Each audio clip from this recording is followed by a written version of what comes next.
The basic findings are, and not surprisingly, that the inequality in Chile is quite high on international comparison.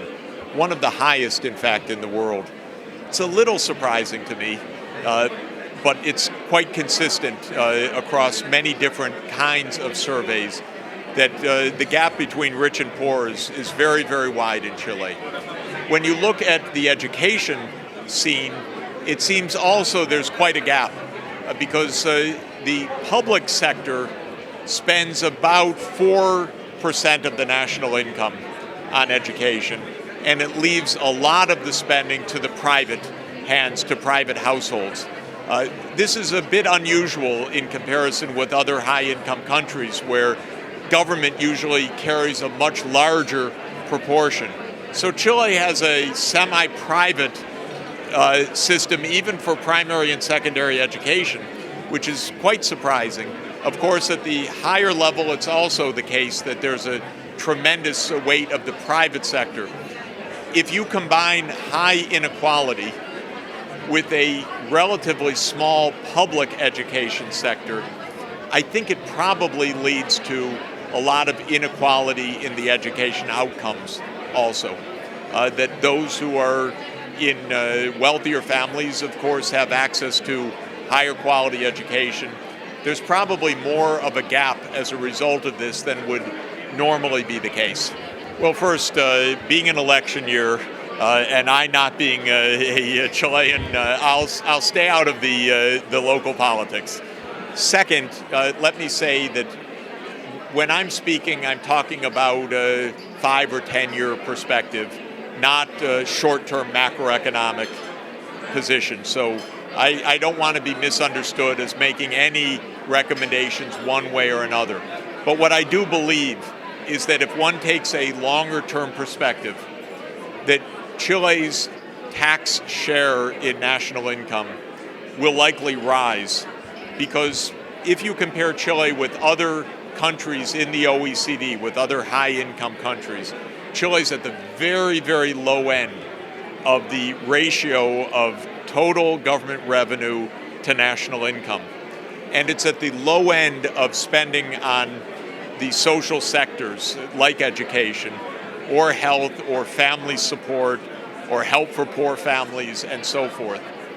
Given the high inequality, given Chile's determination, which I completely believe in to be, one of the world's greatest countries, and I'm confident of it, and its determination to raise the standards of education, science, and technology, and to face the environmental challenges, my guess is that if you take a 10-year perspective, the size of government will have to grow, and that means to pay for it, the share of revenues in national income will also have to grow. But I don't want to get into short-term issues because those are tricky. I do believe, by the way, that for any government, and including the one that will come in after the elections later this year, it's a good idea to have a 10-year perspective and to publish that. Because if you try to make fiscal policy just year to year, and I know that nobody does, but it would be a mistake. So having a 10-year perspective and showing maybe a gradual ramping up, how that would work, what could be done, that would be an approach that I think would have merit. Well, Denmark is top of the world in measured happiness, and Bhutan is trying to be happy, but it's not at the top. What is special about Bhutan is that it has put the focus on how to be happy. And it said, as the fourth king of Bhutan said 40 years ago, we don't want gross national product, we want gross national happiness.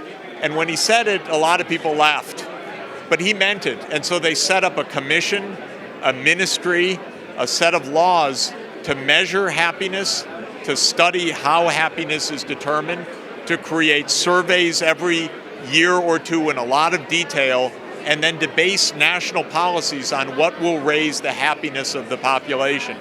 If you look at Bhutan's actual happiness, it's not at the top because it's a poor country, but it is trying to focus on that, and so it's paying a lot of attention to education, to culture, to tradition, even to teaching Buddhist meditation to the children in school, because part of the Buddhist tradition of Bhutan is that meditation helps to create mindfulness and is healthy for the brain and for the body.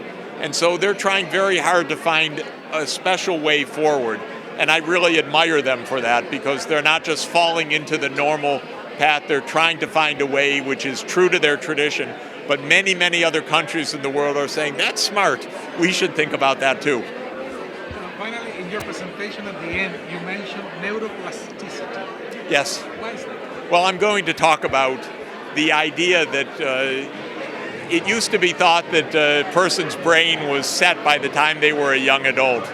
But now we know from science that the brain changes a lot. And it can continue to change into middle age, thank goodness, and so on.